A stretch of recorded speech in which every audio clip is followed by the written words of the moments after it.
असी इश्क इमरान बे मर जुलसा ते ओ बदबख्तो मरो ते किसी शई पे छ मरो कोई स्वाब भी होवे तो संगो। अब ये कह रहे हैं भी यहाँ पे 3 अरब रुपए की लागत आ गई, लग चुके हैं। ईमान कुरान से 3 अरब रुपए लगे हैं? जवाब दे दें।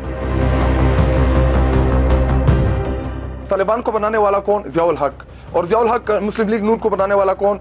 ज़ियाउल हक। टॉकीज लाइव अपडेट का ये वीडियो स्पेशल है। कुछ वीडियोस दिखाएंगे और फिर आपको उनके बारे में अपनी राय बताएंगे। हमारी असम्बलियों का भी खुदा हाफिज है। असम्बलियों की कार्रवाइयों में अवाम की भलाई के लिए शायद ही कोई काम होता हो। सारा वक्त तो एक दूसरे की टांग खींचने में गुजर जाता है, बल्कि कहना चाहिए कि ऐसी गुफ्तगू करने में गुजर जाता है जिसका और कुछ फायदा हो ना हो, करने वाला वायरल जरूर हो जाता है।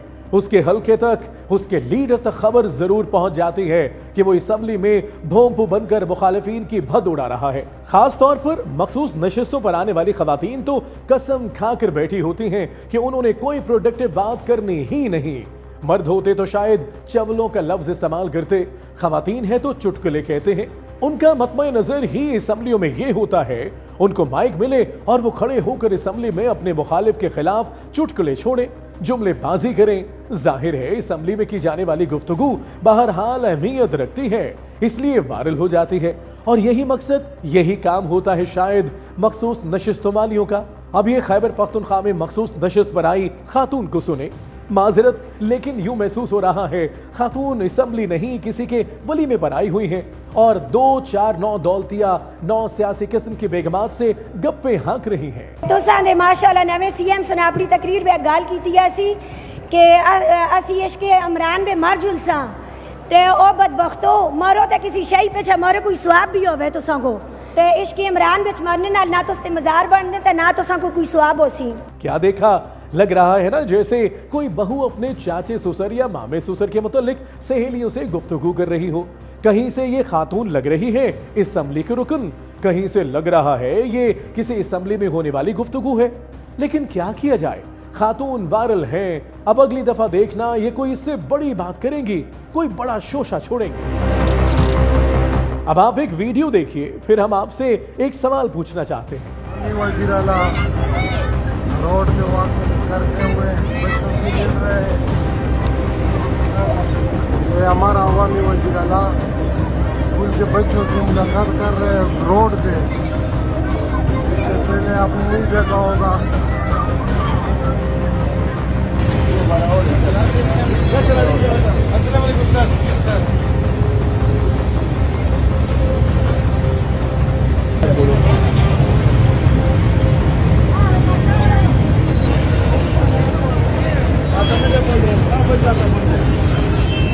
सवाल यह है कि क्या किसी और सूबे का वजीर आला या हमारा वजीर आजम अवाम के दरमियान इस यकीन, इस आज़ादी से घूम फिर सकता है?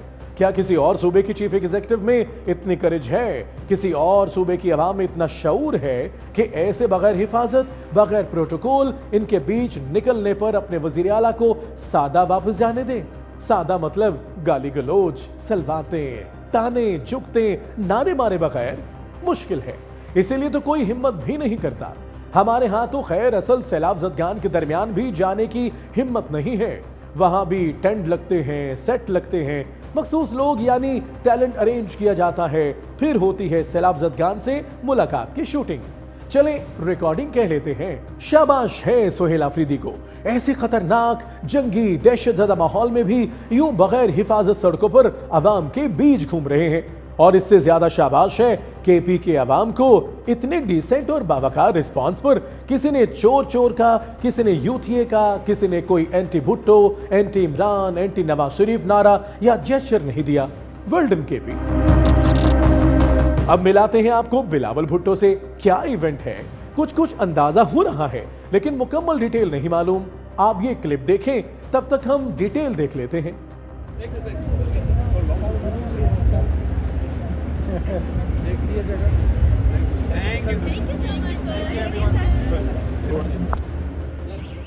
काफी सेल्फ एक्सप्लेनेटरी किस्म का क्लिप है, फिर भी आपको बता दें इसे धूम 5-6 का टीजर मत समझिएगा।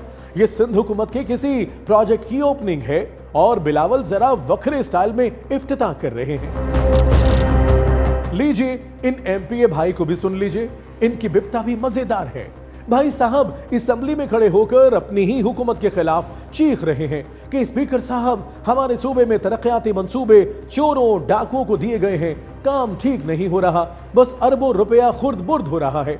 आगे से पंजाब के स्पीकर तकरीबन मिन्नतें कर रहे हैं कि नहीं नहीं एहसन रजा खान साहब ऐसे नहीं होता, चुप कर जाए प्लीज। 16 किलोमीटर मुस्तफाबाद टू कसूर। अब ये कह रहे हैं भी यहाँ पे 3 अरब रुपए की लागत आ गई, लग चुके हैं। अब ये जनाब स्पीकर नहीं, इतनी बड़ी लागत तो नहीं हो सकती। ये इन्होंने जवाब दिया ना, इतनी लागत आई है, रोड कंप्लीट हो चुका है। अब मेरा यहाँ पे क्वेश्चन ये है जनाब स्पीकर, आप भी गुजरते हैं, मैं भी गुजरता हूं, ये इन्होंने भी विजिट किया, ईमान कुरान से 3 अरब रुपए लगे हैं, जवाब दे दें। ईमान कुरान से जनाब स्पीकर टूट चुकी, जनाब स्पीकर टूट चुकी है। नहीं, ये एहसन अरब रुपए, 3 अरब रुपए।